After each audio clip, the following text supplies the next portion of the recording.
lewat Kai Cheung, sebut saja Cheung, seorang kepala regu jalanan kelompok triad bernama Hung Tai. Dia nampak sedang menjadi juru parkir bersama dua anak buahnya bernama Sun Sa dan Lan Ming Chuen. Saat itu juga Cheung sedang mencari istrinya yang kabur dari rumah. 阿 Sir，唔係1分鐘面都唔俾啊！挖隻乸，挖到未啫？ Tidak lama kemudian, dia mendapat telepon dari Ruby mengatakan bahwa telah menemukan istrinya yang sekarang berada di sebuah rumah makan Indomoon. Cheung pergi menemui mereka sambil makan dan minum-minum bersama anaknya bernama Tahung yang saya kira awalnya sebuah boneka dan istrinya bernama Cindy. Cheung berniat menjadikan Ruby istri keduanya dan disetujui oleh Cindy. Mantap. 不如夾埋俾我啊！聽日一齊註冊，咁就 Setelah itu, Cheung melihat Taize yang dikenal sebagai kakak Prince, seorang petinggi triad bernama Hung Tai yang merupakan anak dari pemimpin geng tersebut. Prince melakukan pertemuan dengan seorang lelaki bernama Songbo yang menagih hutang pada Prince sebanyak 3 juta yuan akibat dari judi. Akan tetapi, Prince menolak membayar karena menurutnya hutang judi harus dibayar di meja judi juga. Songbo marah dan langsung menghajar Prince.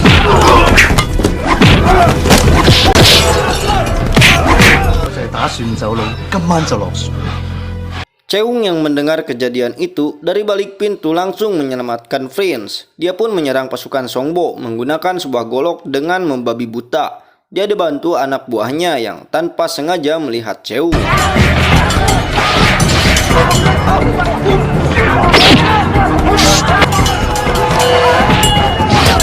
Entah apa yang dipikirkan Cindy.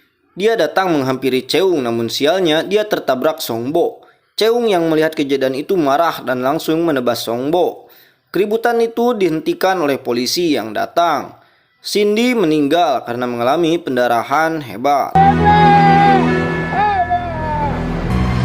5 tahun kemudian, Cheung yang telah menyelamatkan Prince diangkat menjadi salah satu ketua cabang di geng Hung Tai. Cheung berada di kantor polisi. Dia terlibat kasus pemukulan terhadap lelaki bernama Chow. Kemudian Ruby datang bersama seorang pengacara wanita bernama Sandy yang menjamin kebebasan Cheung. Dengan tingkah Cheung yang humoris, Sandy terlihat nampak tertarik kepada Cheung. 去見下家長得唔得？唔該你啊，不如你扮住我仔老豆一陣。 Setelah itu, Ruby dan Cheung pergi ke sekolah Tahung. Karena di sekolah, Tahung sering memukuli teman sekolahnya. Dia melakukan itu karena teman-temannya sering mengejek ayahnya. Kemudian, Cheung membawa Tahung ke acara ulang tahun Paman Mei, seorang ketua gangster Hung Tai. Di tempat itu, Cheung juga menghadiri pertemuan geng yang dihadiri oleh seluruh petinggi geng Hung Tai. Mereka membahas menghabisi seorang pengkhianat bernama Siu Bawong. Mereka mendapat informasi keberadaan Bawong dari orang yang sedang disiksa di situ. Cheung kemudian diperintahkan untuk menghabisi Bawong. 長仔啊，長仔至掂噶啦。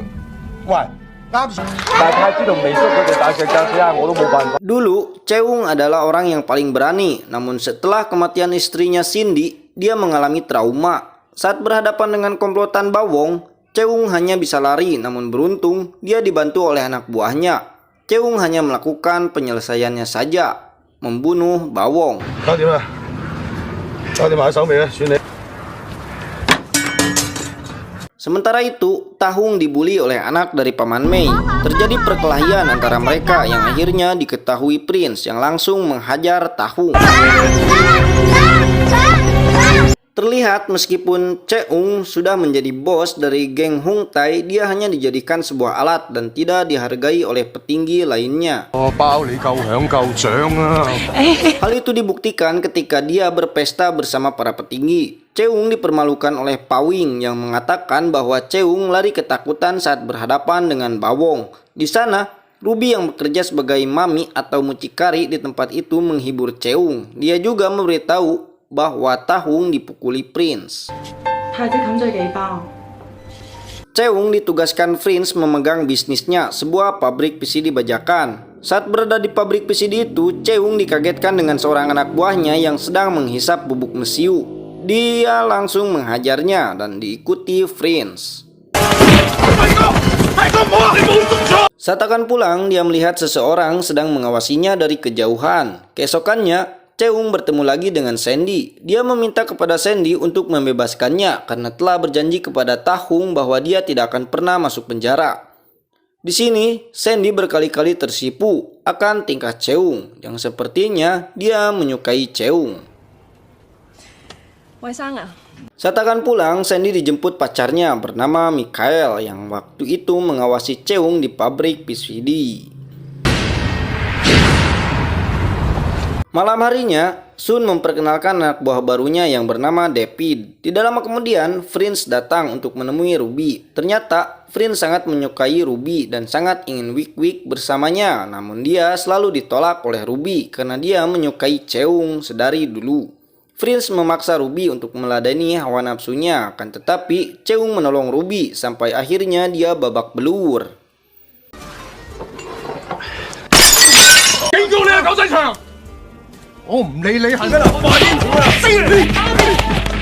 Cheung pulang dengan wajah babak belur. Ruby yang ada di situ merawatnya. Di sana mereka saling mengungkapkan perasaan masing-masing sambil berpelukan dan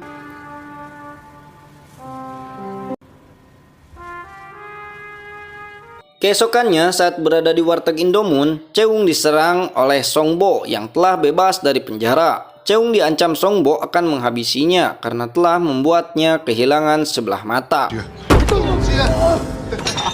Di persidangan, Sandy menunjukkan keahliannya sebagai pengacara, meyakinkan hakim dan jaksa bahwa Cheung tidak bersalah. Di sini juga Cheung berpura-pura sedih saat melakukan pembelaan yang membuat hakim iba.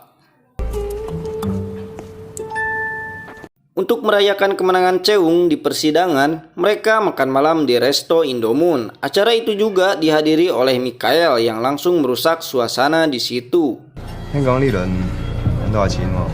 你點解成日及住阿爸爸嘅？ Sandy diantar pulang Cheung lalu kembali mampir di sebuah kedai Indomoon untuk makan. Akan tetapi, Songbo kembali muncul menyerang mereka berdua. Beruntung mereka bisa kabur dengan menggunakan sebuah motor Yamaha Sport. Saat di rumahnya, Sandy semakin terpesona akan Cheung sampai melamun memikirkan saat di perjalanan kabur.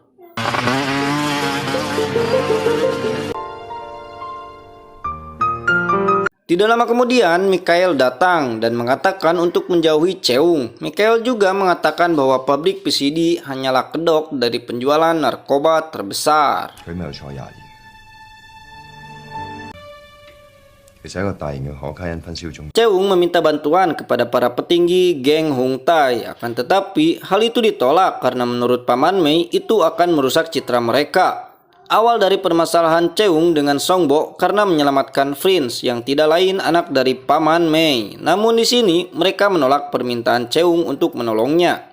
Goblok si Mei. 你自己搞掂佢咯，真係唔掂。柏榮哥啊，當年我都係為咗太子師同佢。 Cheung kembali bertemu dengan Sandy yang memberitahunya tentang bisnis obat mesiu. Di sini Cheung bingung karena yang dia ketahui hanyalah pabrik PCD tanpa obat mesiu. Kini dia sadar bahwa dia telah dijadikan tumbal dan dikhianati. Setelah itu, Cheung pergi ke pabrik PCD untuk membuktikan perkataan Sandy. Awalnya dia dilarang untuk masuk, akan tetapi dia memaksa masuk bersama anak buahnya. Dia memaksa kepala pabrik untuk berbicara tentang obat mesiu itu, sampai akhirnya dia mengaku dan memerintahkan David untuk mengamankan obat mesiu itu. Tidak lama kemudian, polisi datang lalu mengejar Cheung.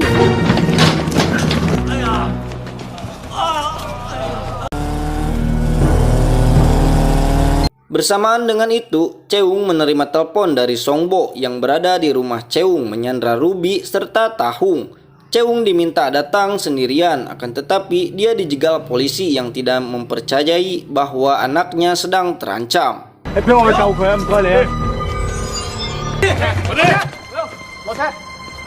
Karena Cheung tidak kunjung datang, Songbo memerintahkan anak buahnya memperkosa Ruby, sedangkan Songbo menyiksa Tahung dan menusuk kedua bola mata Tahung hingga buta. Saat dia diberitahu tentang kejadian itu, Cheung mengamuk.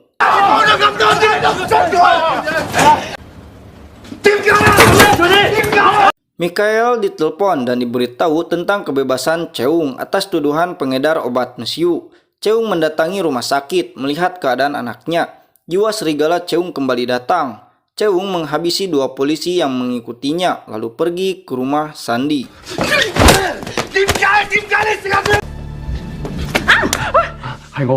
Tidak lama kemudian, Mikhail datang mencari Seung, akan tetapi Sandy melarang masuk. Disitulah Mikhail menyadari bahwa Sandy menyukai Seung. 因為你中意佢。 Ruby meminta bantuan kepada Paman Mei atas tuduhan bandar obat mesiu, namun si Mei berkata bahwa dia tidak mengetahui obat mesiu itu. Dia tidak mau ikut campur dalam hal itu karena dia takut ditangkap juga. Kemudian, Cheung dan Ruby meminta modal kepada Prince untuk membayar pengacara dalam kasus obat mesiu, serta pasukan untuk melindunginya dari Songbo. Prince setuju dengan syarat Ruby memuaskannya semalaman. Cheung dan Ruby pun setuju. 擔抬抬搞到我舒舒服服妥妥當當嘅，一係咁，今晚你陪我。 Ternyata itu semua rencana dari Cheung. Saat di perjalanan, Ruby menolak segala keinginan Prince. Lalu Prince berniat menelpon anak buahnya untuk menghabisi Cheung. Namun, handphonenya dibawa oleh Ruby. Prince pun pergi ke telepon umum, tapi tiba-tiba anak buah Songbo menangkap Prince dan membawanya ke markas. 唔該你又話俾我聽，場地依家喺邊度啊？ Songbo menyiksa Prince menanyakan lokasi dari Cheung. Namun saat ditelepon, Cheung menyebutkan berada di markas Prince, padahal dia tidak mempunyai markas. Kesal dengan hal itu, Songbo membunuh Prince dan tubuhnya ditemukan oleh seorang wanita yang akan membuang sampah. 咁你有冇試過夾硬俾人搞？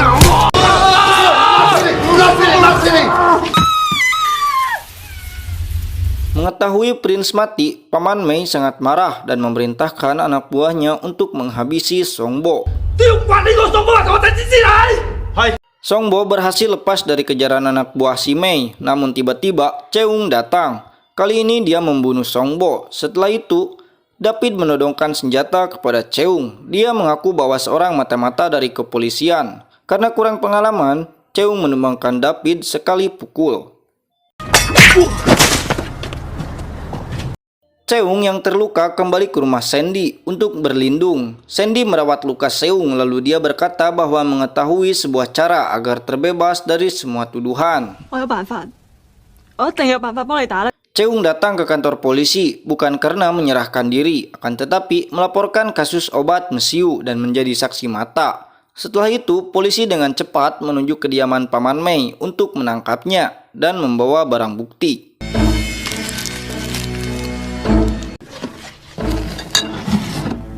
David dimarahi Mikhail karena laporan akan pembunuhan Songbo tidak sesuai harapannya. Ternyata David juga menghormati Cheung. 我當其時暈咗啊！我起翻身。你呢份叫口供啊？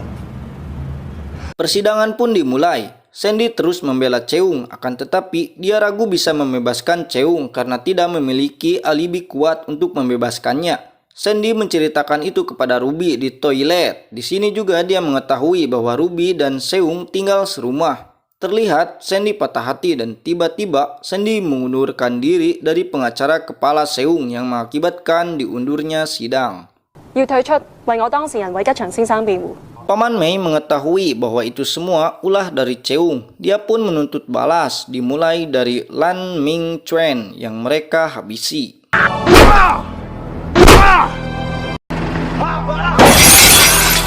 Kemudian pada sidang selanjutnya, pengacara Cheung menyebutkan memiliki saksi yang dapat membebaskan Cheung dari tuduhan.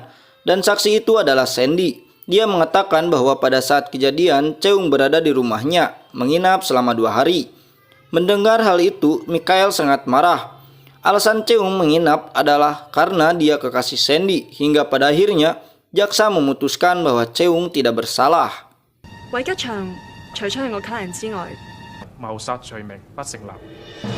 Setelah persidangan, Sandy pergi mengabaikan Cheung meski telah dikejar Cheung. Di akhir film, Cheung dihabisi oleh anak buah Paman